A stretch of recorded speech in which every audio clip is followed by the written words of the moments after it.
Why Americans stay poor. The education system taught us to go to school, get a job, get a 401k, and get debt. The American dream, right?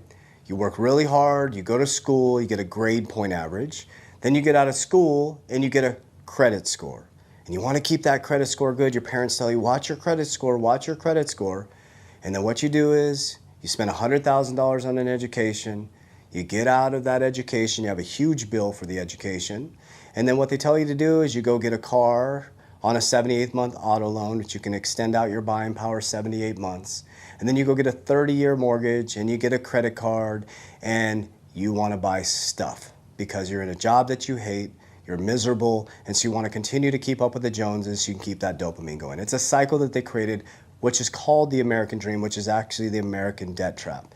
So if you see me talk about assets paying for liabilities and our boat, we finally got our boat, but I want to share with you. This is the boat, and this is my daughter, Raven. She is wakeboarding right here, okay? She's a professional wakeboarder now. So we're both professional wakeboarders now. We've been wakeboarding for about 2 weeks, and we are professionals. I want to explain to you guys how this boat, the liability, was bought by assets, okay? So here's what the normal American does. They get income, they get debt, okay? So they have $100,000 in income, okay? And what they do is they want to extend their buying power.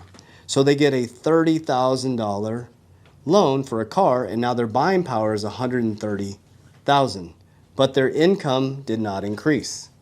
So what do most people look for? Be honest with yourself. You're like, what is the payment for this $30,000? You don't care about the interest rate, right? You're like, what is the payment? How far can I extend it out? You increased your buying power up to $130,000, but your income did not increase. So what you're doing is you're making yourself poorer in the future, because if you don't beat 2% inflation every single year, so if your boss isn't gracious and gives you a 2% raise every single year, you're actually becoming poor. Your buying power of your income is going down, and you're extending yourself without increasing your income, okay?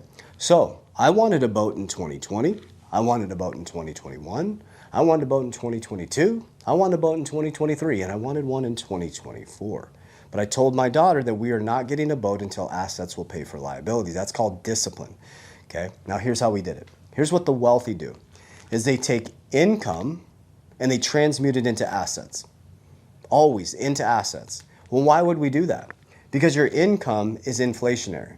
If you don't increase, or if you don't put your money into assets, you're at the mercy of inflation. And if you don't beat 2% inflation every single year, the U.S.